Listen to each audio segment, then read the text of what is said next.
on Wednesday. We're going to look at something called Euler's equation. And rather than just write Euler's equation, I want to back into it a little. So I want to propose this question, which is,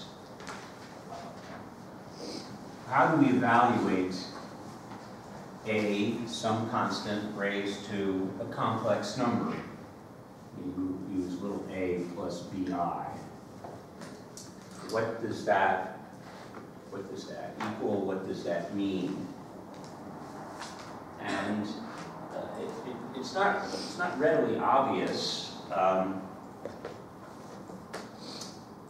We would hope that it's also a complex number, say c plus bi, not something more exotic that we can't handle.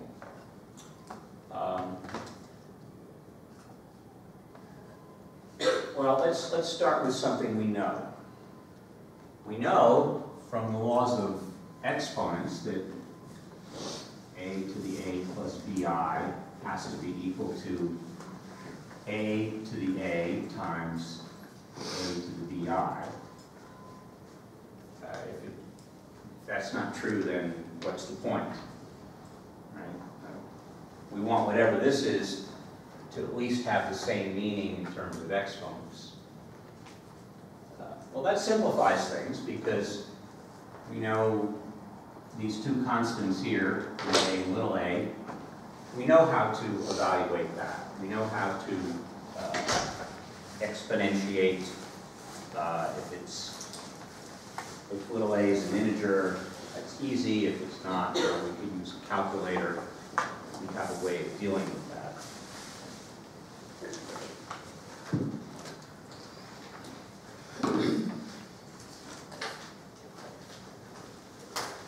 So really, all we need to kind of think about is what is some value raised to an imaginary constant. And I'm just going to propose as a candidate the function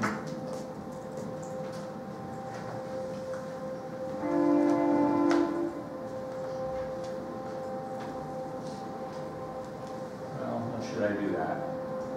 I guess I could call this f to the I theta. I'm going to propose something we were looking at. Cosine theta plus I sine theta.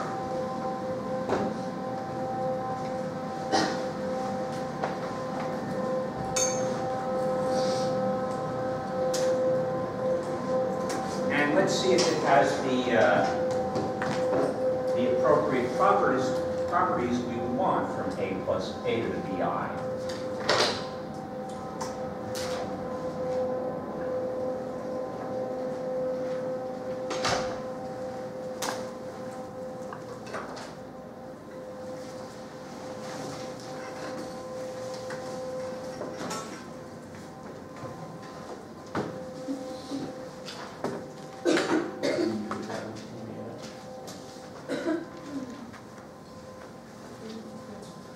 Okay, so what I want to examine is what happens with this function here.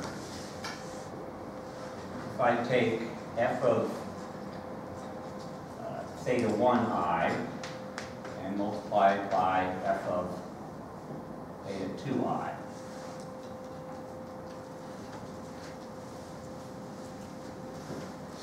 Because I know that in order for this to make sense, it needs to follow the laws of exponents. So let's just check that out.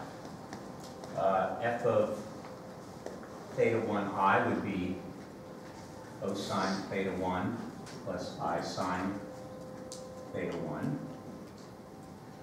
And f of theta 2i would be cosine theta 2 plus I sine theta 2.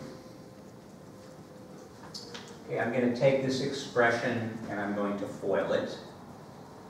So cosine theta 1, cosine theta 2, that's the firsts. The lasts both have an I in them.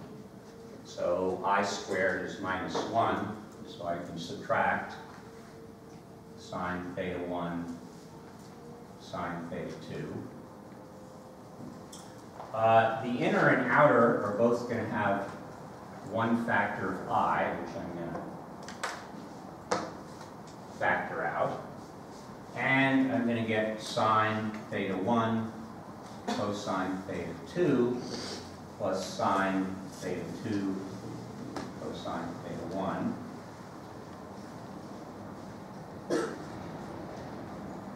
And now I look at these two groups here.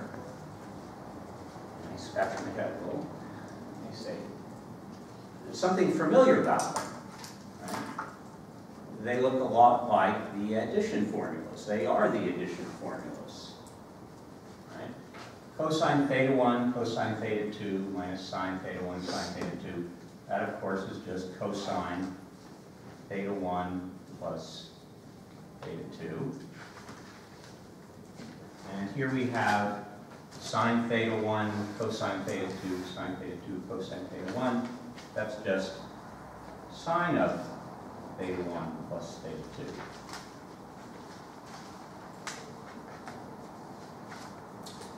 2. Well, that is to say that this is just f of I times theta 1 plus theta 2.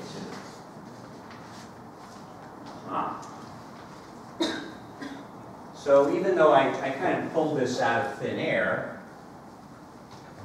it's really obvious that using that as a function for a to the bi would work because it would follow the law of exponents. That is, I multiply two functions together, and the way I do that is I just apply the function to the sum of those two. That's what we do with exponents. Okay. So we know that a to the b plus a to the a plus bi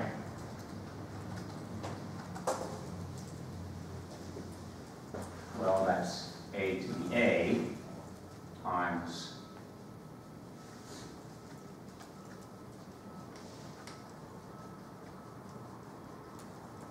cosine theta plus I sine theta.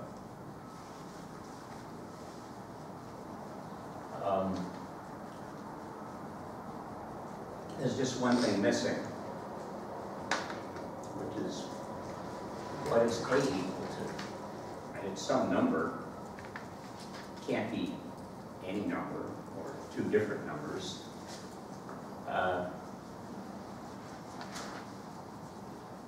This is where I run out of road here. In order to show you why A is what it is, we need the next step. We need some calculus, which we don't have. So all I can do is I can report to you that A is equal to our enigmatic number E, the Euler constant, the one that's approximately 2.71828. That is E to the A plus BI.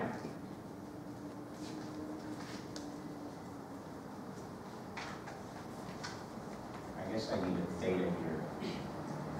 A to the I theta is just some constant E to the A times cosine theta plus I sine theta.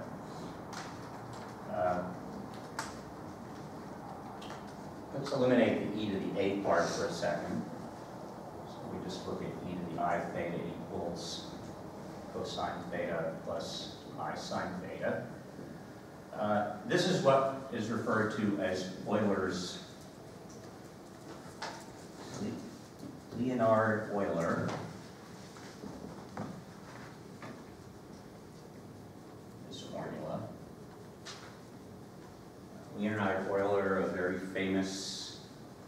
eccentric mathematician in the 1700s. Some of the history I read suggests he didn't really come up with this. He just got it named after him. I'm not sure if that's true or not. But this leads to a very famous equality known as Euler's equality, which is what happens when you substitute for theta the value pi. Well, you get that e to the I pi. Well, cosine of pi is 0. I sine of pi is -1. So you get this, again, very pragmatic equation here, suggesting that e, I, and pi all combine together in this nice way. It's just -1.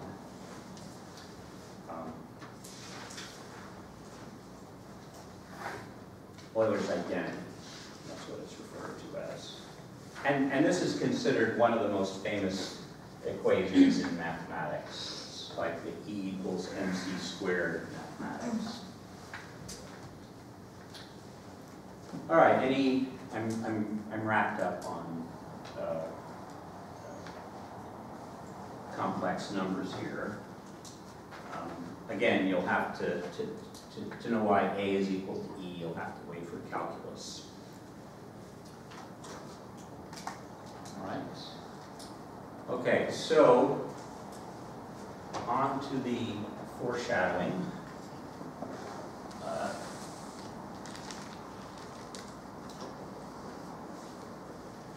Who here has not run into vectors in any form in the past? Has anyone not thought about vectors at all?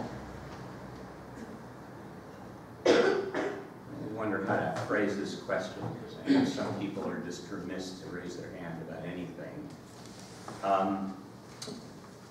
Let me phrase it a little differently. Has anyone here not heard of the dot product? Okay. All right, that's good. I mean, it's not good, but it's useful. All right.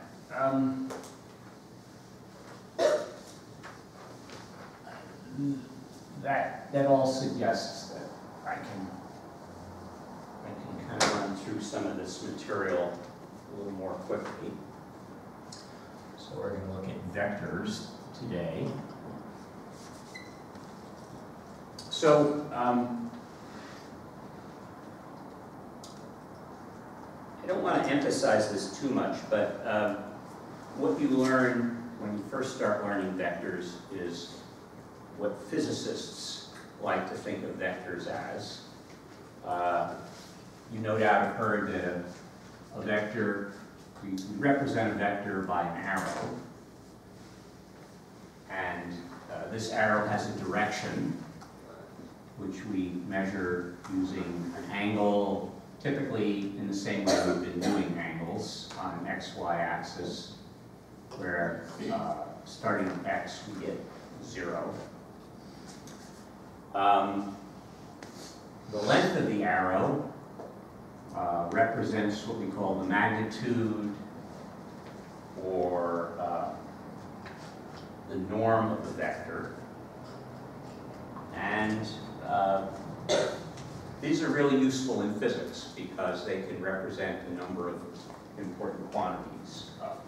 Velocity of an object, its speed and direction. If you're dealing with a force, I'm not going to go into physics. If you're pushing on something, you're applying a force.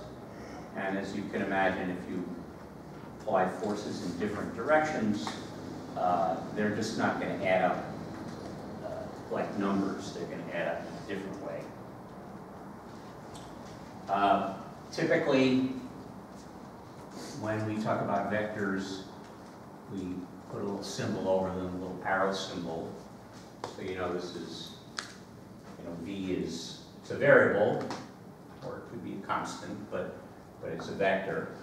The book uses a different method, which I can't really do very well on the board, but they they'll use a bold-faced letter to indicate a vector. That's fine for printing, but it doesn't work very well in lectures. As physicists, we start to distinguish vectors from just plain numbers. We'll just say x. And we call these vectors, but just plain numbers we now call scalars. There's no difference between a scalar and a just plain number, but we use that term.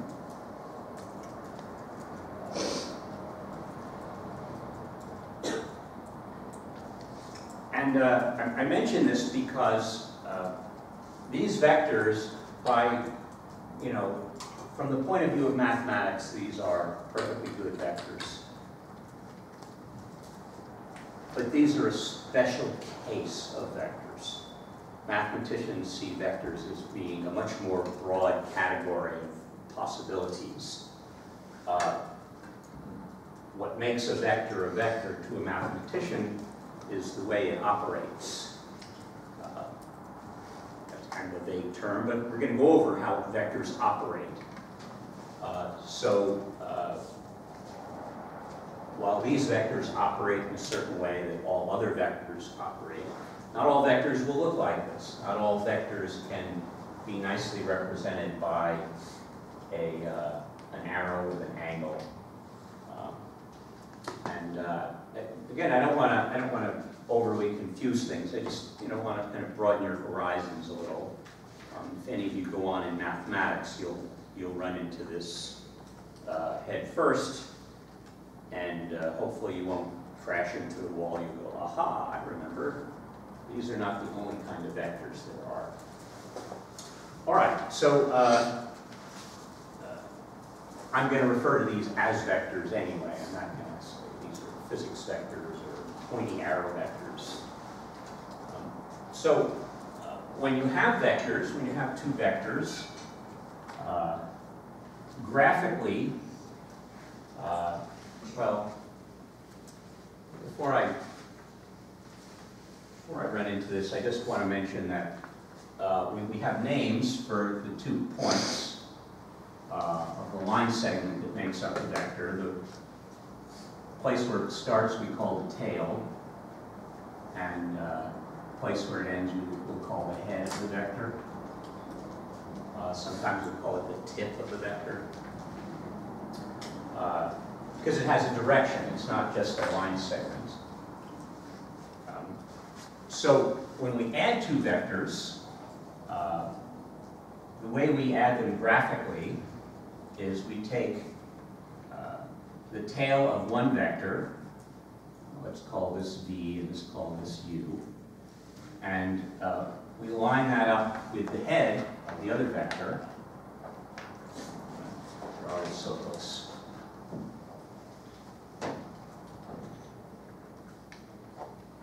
Can't seem to draw a parallel line here. Here we go. And you can see this kind of forms a parallelogram. And the sum vector is the vector that goes from the tail of the first vector to the head of the second. And we would call this U plus V or V plus U.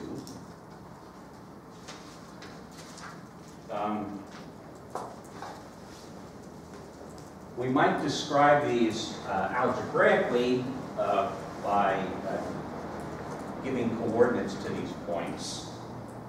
So, as an example, one of these vectors might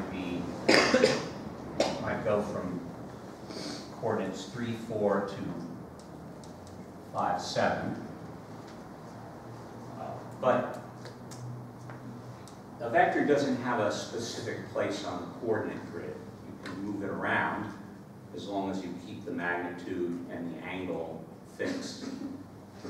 So you can do that by merely adding some quantity, some x to the x coordinate and some y to the y coordinate for both the head and the tail. And that doesn't change the vector, that just kind of moves it around on the coordinate grid. More typically, what we want to do is we want to move the tail down to the origin. And so in this particular example, we can do that by just subtracting from the tail coordinates themselves. That gives us 5 minus 3, 7 minus 4. And we end up going from 0, 0 to now 2, 3. When we describe a vector this way, we have a name for it. We call it a position vector. That's a vector where we're kind of indicating the tail is at the origin. And we will write that with a special format. We'll use angle brackets. And this is called the component form. The reason it's called the component form is, if you think about a vector this way, it consists of an x component and a y component. And if you think of these as separate vectors, and you add them together, you get the vector that we're dealing with. Okay, so this is adding vectors.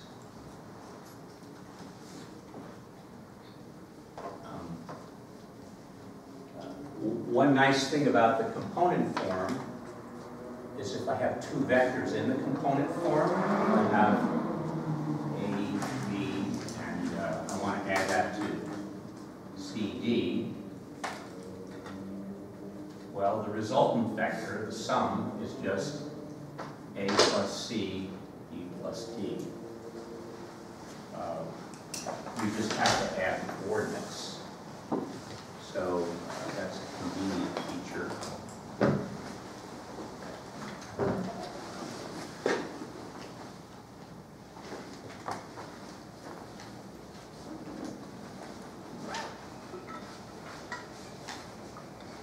Question. Yes? Say if you had something that you added the component form, but you also wanted to, I guess, put it back in the format. You want to move it somewhere else after you've added it? Yeah. You can do that. Change it. This is in component form, but this is just the vector that starts at 0, 0 and goes to A plus C, B plus D. If you want to move it somewhere else, let's say you wanted to move it up, say 5, right? So your origin would have to move up 5. Right? Okay, it's the same vector at that point. It's just moved around. So there is something a little squishy about this, right?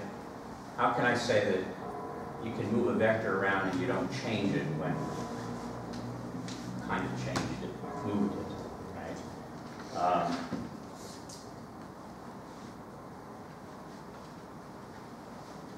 I think there's two answers to that. One is there are really two important things about a vector. Its direction and its magnitude. So in that sense, it doesn't matter where it is. Now, when you go to apply vectors, this could be useful and confusing at the same time. Let me describe what I mean by that. Typical vector problem looks like this. You're in an airplane, it's my airplane, and you're flying in some direction at some angle, some speed, 100 miles per hour. And there's a wind, right? And it's kind of blowing 50 miles per hour, but it's not a headwind directly at you, right? So you want to know what's your relative motion to the ground. Well, this wind vector kind of fits what I was saying, right? It has a direction, it has a magnitude, and it doesn't really matter. As far as we're concerned, the wind is blowing everywhere. But the airplane, not so much. You can't say the airplane is anywhere. It has an actual position. So this is a confusion built into the way we describe vectors. It's really a matter of applying it. I mean, it's not really a problem when you apply it. The problem right now is asking, what's its net speed and direction, right, given this. If you introduce, well, he's flying from Denver to, I don't know, Toronto, what direction should he go in? Now you're introducing the absolute position, and then you do that. But if it feels a little confusing, that's fine. And again, it doesn't really end up that way in actual practice.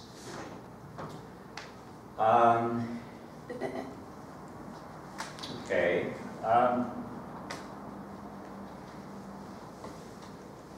Another nice feature of the component form is if we want to find, let's call this vector E.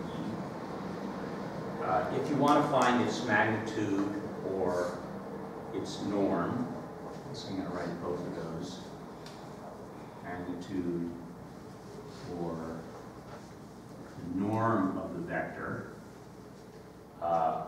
we're going to use this symbol, highly overused in mathematics. We don't mean the absolute value here. We don't mean the square root of the complex number times its conjugate. We mean the magnitude, the size of this vector. And using Pythagorean theorem here, we can calculate it very easily. So this would be the square root of 13 for this vector.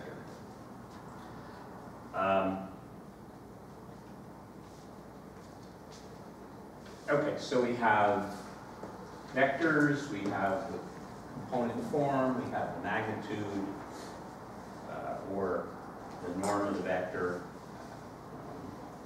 We're almost at the fun part. I mentioned you could add vectors, but you can also multiply vectors.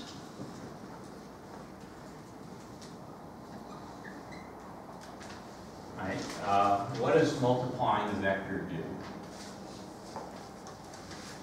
Well, assuming you're multiplying it by a positive number, it doesn't change the direction. It merely increases the magnitude or decreases it. So, in particular, if I want to multiply my vector A times some value, I guess I'm going to come up with a different number.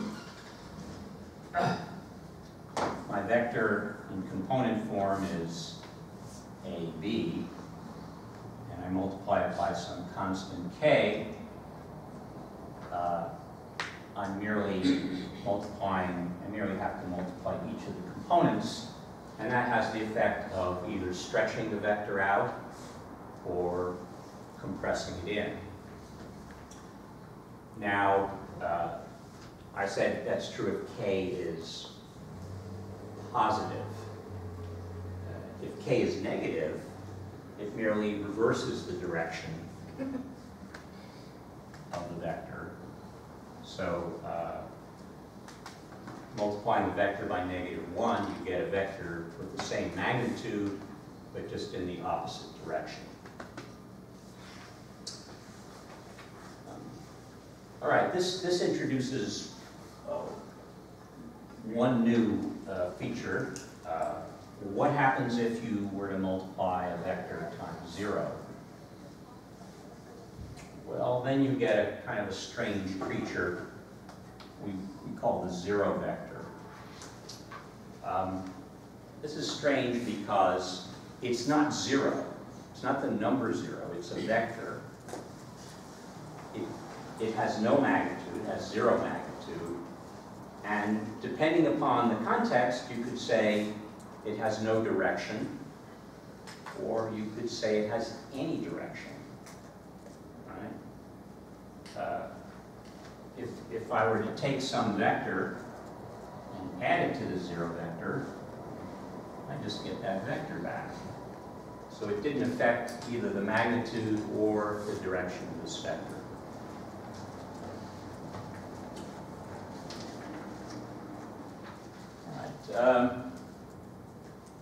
All right, now that we have the 0 vector and multiplying vectors and adding vectors, we can do one more thing, one more operation. We can subtract vectors.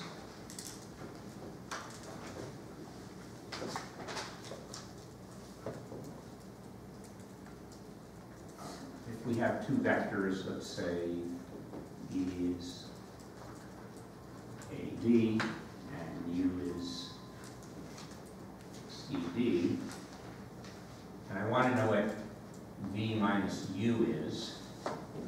Well, I just define that as V plus, something I know how to do, minus 1 times U, also something I know how to do. All right, let's look at that graphically for a second. I have a vector V, and I have some vector U, and I want to subtract U from V. If I were adding, of course, I would just draw my parallelogram here, and I would find V plus U here.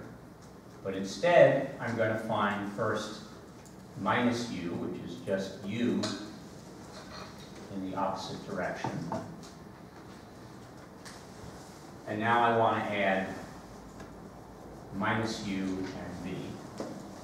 Well, again, I have to draw a parallelogram here. Now I find this is my V minus U is down here.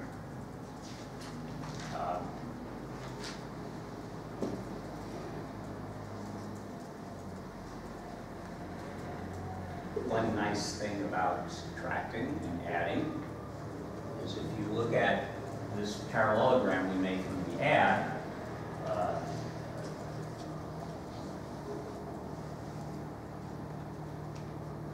this vector here follows along what? Does that follow? I forgot my geometry. What's the name of the line segment that connects these vertices? I had to look it up, and now I've forgotten it again.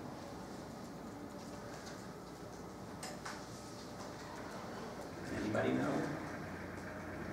All right. Well, whatever it is, the difference, when you subtract, is just the other line segment connecting opposite vertices in the parallelogram. So this is now V minus.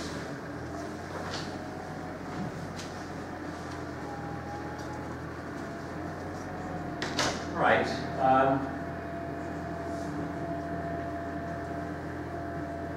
We're at a point where it might be good to stop for a minute and just kind of look at the big picture. What are the properties of vectors? This will give you some way of comparing them with numbers. All right. So the first property, first we're going to look at addition. First property is that V plus U equals U plus V. That is the commutative property. Numbers also have the commutative property.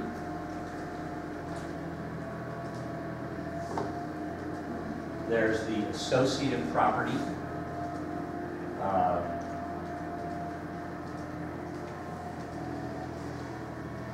We can do kind of an algebraic proof of this, but I think we're not at that level right now. It doesn't matter whether you add the first two first or add the second two first.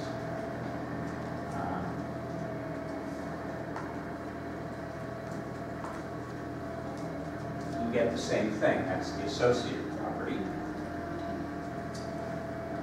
We know we have an identity. We talked about that. That's the zero vector. So you have this identity property. And whenever you have a vector, you have an inverse vector, which when added to the vector gives you the zero vector. That's like saying you have the number 5,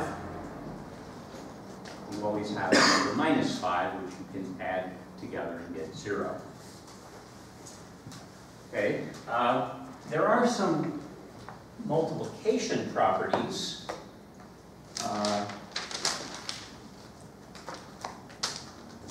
that you get with vectors. You actually get two different distributive properties. One is if you multiply a number or a scalar by a sum. That's the same as multiplying that scalar by each individually and then adding. So you can distribute the scalar over the sum of the vector. But similarly, you have the sum of two scalars times a vector.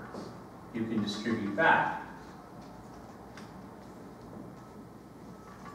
So these are the two distributive laws. There's an identity for multiplication. It's the same as for numbers. If you multiply the scalar 1 by a vector, you just get the vector. And you also you have a property that has to do with 0. If you multiply a vector times 0, you get the 0 vector. And similarly, if you multiply any number times any scalar times a 0 vector, you just get the 0 vector. So those are the properties of addition and properties of multiplying by a scalar. There's one more property that might be useful, which has to do with the norm of a vector. If you have a vector times a scalar, and you take the norm,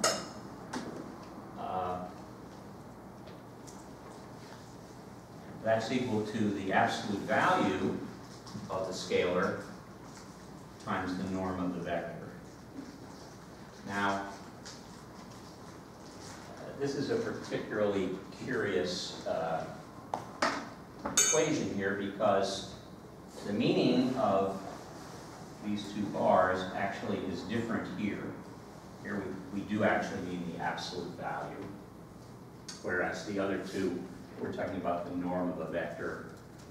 It's the absolute value of its magnitude, its norm.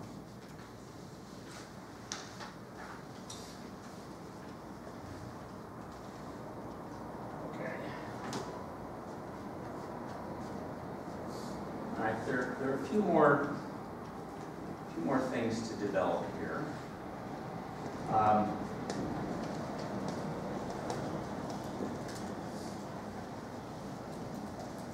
The first is we have this notion of a unit vector.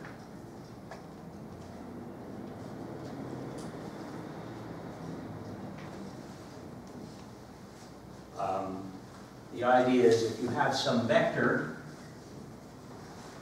and its magnitude is 1, it is a unit vector. That's its definition. If you have a vector that's not a unit vector, it's very easy to make it a unit vector. You take the vector v and you divide it by its norm, you always get a unit vector. Now, let's just take a look at an example of that. We'll just use this vector I've been dealing with, 2, 3. And if we divide it by the norm of 2, 3, what do we get? Well, the norm of this is the square root of 2 squared plus 3 squared. So this is just 1 over the square root of 13 times this vector. So it's 2 over the square root of 13, comma, 3 over the square root of 13. And my claim is, well, that has to be a unit vector. Well, that's easy to show. I take 2 times the square root of 13 plus 3 times the square root of 13. Each of these squared, and I find the square root. That's finding its norm. What do I get? I get the square root of 4 over 13 plus 9 over 13, which is just the square root of 13 over 13 versus 1. So that's what a unit vector is. In particular, there are 2 unit vectors that are very important.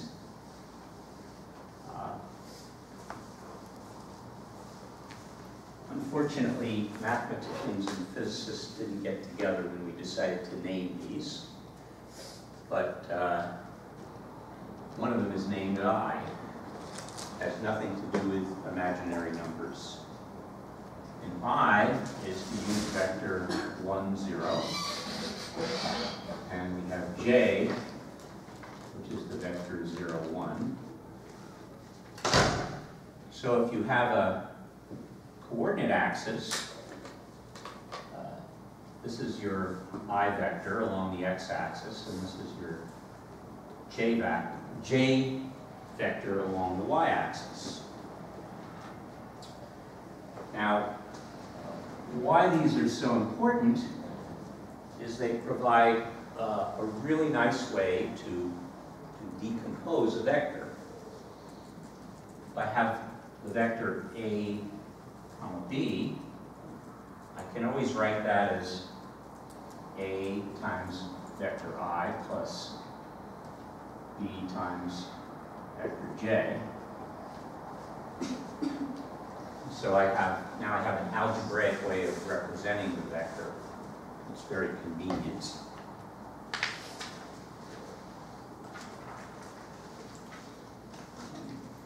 Right.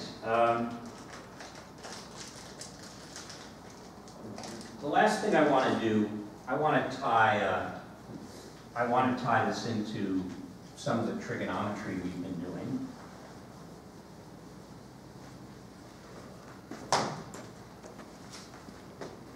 So let's take a look at some vector that has components A and B. That's the vector A, B. All this vector V. So the direction of the vector is theta. Well, how can I find theta? Well, I've been doing this in trigonometry for a while. I know theta, among other things, is the arctan of the y over the x, e over a, with a little adjustment.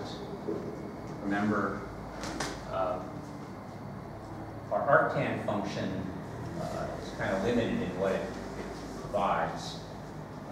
If we're in the first quadrant, it's going to give the right value. If it's it's in the third quadrant, we're going to have to add pi to this. It's in the second quadrant, meaning it's a over b over a is negative, could be in the second or fourth. So basically, to find the direction, we have to look at the SIGN signs of a and b to determine its real direction.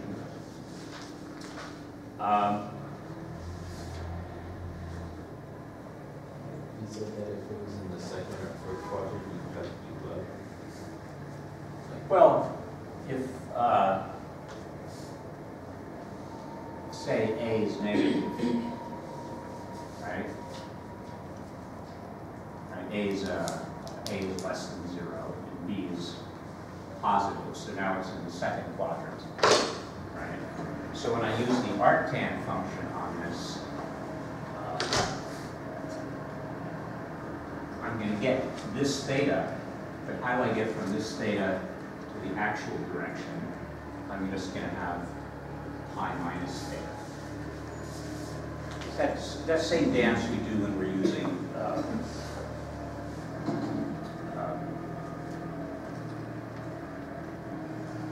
reference angles.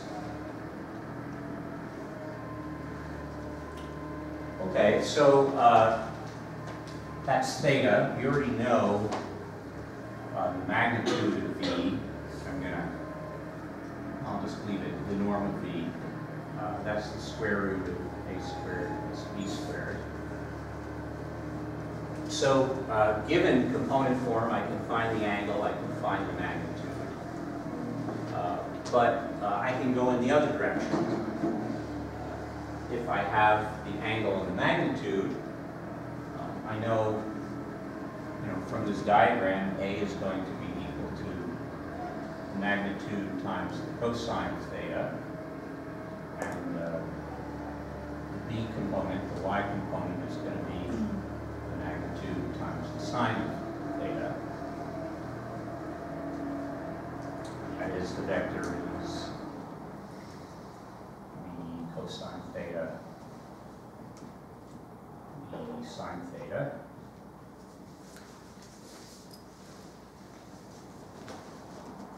Going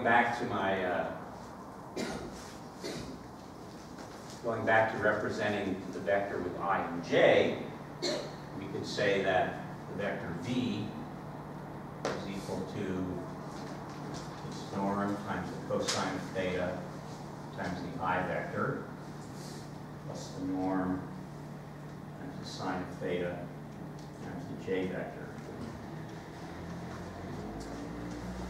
So the idea here is we can use our trig functions to go back and forth between these two representations of the vector.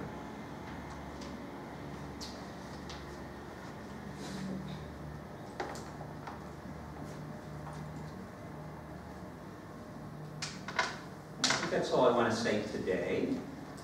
We'll talk about vectors a little more on Monday. I want to say something about Wednesday.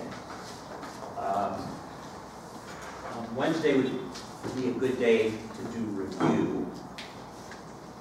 However, my experience when announcing to the class, oh, we'll do review on Wednesday, is we come in and nobody really has anything to ask about. So I'm gonna kind of cut this in half. If people come in with questions on Wednesday, we will review and go over those questions. If people do not come up on Wednesday, we will have some material to look at. So I encourage you, do a little something over the weekend or during the week. Take a look at stuff. If there's something confusing, we can certainly look into it in class. Okay.